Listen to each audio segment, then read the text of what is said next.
Remember, Izzy, it could be something, or it could be nothing.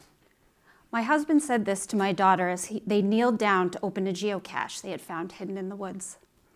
His silly sage wisdom is completely true and obvious.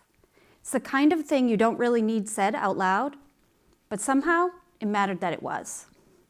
I didn't think much of it then, but it has stayed with me. So imagine living your life with the constant hum of thought. Like trying to host a dinner party at a rock concert, that's my everyday. Being neurodivergent means that my thinking has always been multi-channel. Ideas colliding, patterns forming faster than I can name them.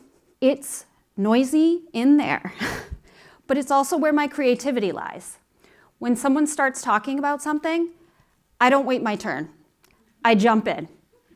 Not because I want the floor, but because my mind is already building something with theirs and I want to join in on the fun. For most of my life, I thought that my loud multi-channel mind was a strength, especially in moments when slowing down felt risky. It moved me forward. Complex ideas overlapping, illuminations forming faster than I can name them. Passion and focus in lieu of all else. It kept me moving. It helped me fit in by turning my differences into usefulness and this usefulness into a reason to stay.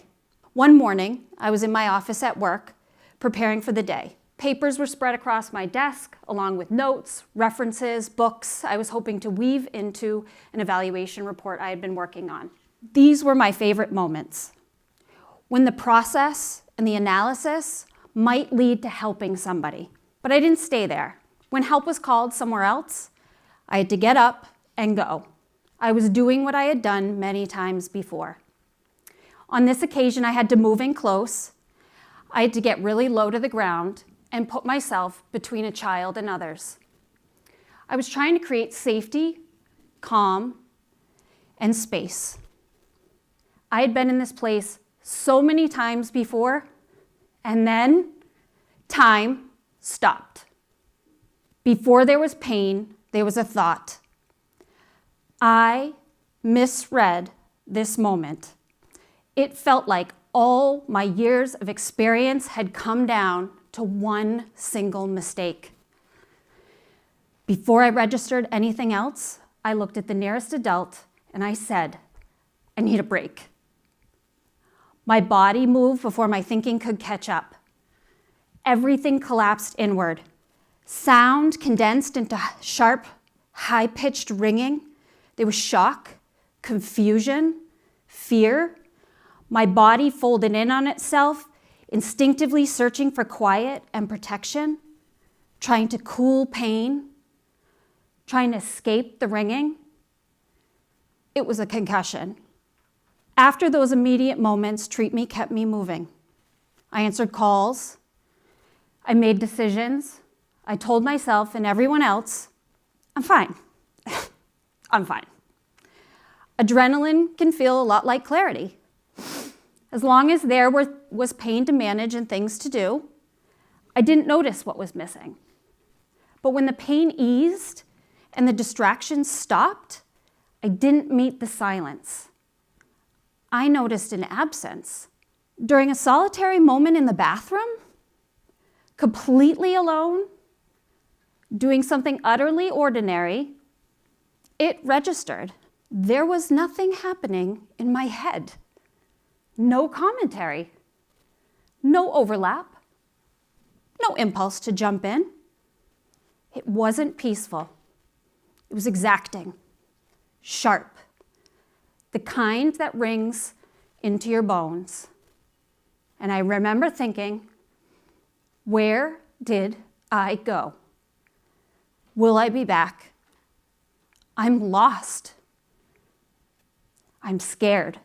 The injury drew this line I didn't recognize, a split between before and after, and I began to notice how much of my life had been shaped by noise. Not just sound, but the constant churn of activity, the doing, the solving, the explaining, the proving. When that noise disappeared, what surfaced was not peace. It was discomfort. Silence is confronting when we've built our lives around the hum of motion. You know that moment when you ask a question and the pause stretches just long enough to make you uneasy? So you rush in to fill that space, not because you don't care, but because we have learned to value the answer more than the thinking that leads to it. Silence starts to feel a lot like failure, or worse, disrespect. That fear I was experiencing didn't stay contained. I was forced inward into reflection and outward into a new kind of curiosity. I began to notice silence isn't the opposite of sound. It's what sound needs to mean anything at all. It shows up in those tiny pauses we rush to fill, the unfinished conversation, the meeting where no one truly connects, the honest feeling we avoid because having an answer feels safer. These realizations didn't arrive in a straight line. They arrived obliquely through listening to the silence, not for explanations, but for odd nudges and unexpected companions. Around that time, I found myself in my home office. Not to work, but because it had now become a place of uncertainty, and I wasn't sure if I could return to the meaningful work that once lived there, or who I would be if I couldn't. While in my office, a small deck of cards caught my attention. Brian Eno and Peter Schmidt's Oblique Strategies. I'd bought them years earlier for students, for teams, for other people when they felt stuck. I'd never used them because sharing unexpected things or unexplained things made me a little uneasy. But silence had taken away my usual way of making sense of things. So I opened the box. The first card I pulled didn't explain anything. It simply said, emphasize the flaws. I remember staring at it, unsure whether to laugh or put it back, because everything felt flawed. The absence of my normal, the quiet, the not knowing, and that fear that lived there. So I paused. To accept the stretch of the unknown silence and to emphasize a flaw suddenly felt like an invitation, not to fix the fear, but to stay with it. And something shifted. Instead of asking myself, what's wrong, I found myself asking, what if this isn't a mistake at all? None of the cards gave answers. They simply shifted the angle at which I was looking. That's when I realized listening works the same way. We don't discover meaning by pushing harder in a straight line. We find it when we allow a slight tilt in perspective, like pausing before we respond, long enough to realize we might not be right. So tonight, I brought the deck with me. I haven't looked at this card yet. Let's see what silence wants to say to us tonight. Do the words need changing? Seems pretty perfect when we're at a TEDx talk. Some of us are going to have to change those words, and we're going to have to flex, and we're going to have to move, and we're going to have to be comfortable with those changes because none of you know what we're going to say. And sometimes we have to change those words to make the flow still go. Perhaps my answer was a bit imperfect, but everything about this evening or today has been imperfect. Timing's been a little off. My certainty might not be quite right. Even my way of thinking might not fit with yours. That's why I call silence my oblique teacher. It never gave me the answers. It changed the angle in how I see. For most of my life, I have not been afraid of discomfort. I was afraid of not being understood. So I tried to translate everything to make my non-linear thinking sound tidy, to make other people comfortable with my difference. Silence interrupted that performance. It made me sit long enough to hear past the part of myself that didn't need to prove anything. And once I could hear that, I could hear everyone else differently too. I didn't choose the silence. It was forced on me. What I did choose was how to meet it. Stepping into it obliquely with a question instead of an answer. Maybe it's something.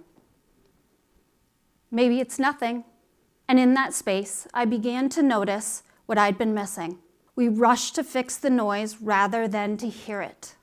Not because we don't care, but because silence makes us uneasy. But belonging and connection don't begin with answers. They start with the courage of sitting in the not knowing together, to listen past our individual certainty until we find a collective signal beneath the static. Silence isn't empty. It's a teacher. It doesn't hand us answers. It hands us back ourselves. So here's a small invitation, your own oblique strategy. The next time you face a problem, pause before you solve it. Ask yourself, what might this look like from a different angle? Let silence speak first. Because when we learn to listen differently, we don't just find our voice, we find each other. It could be something. It could be nothing.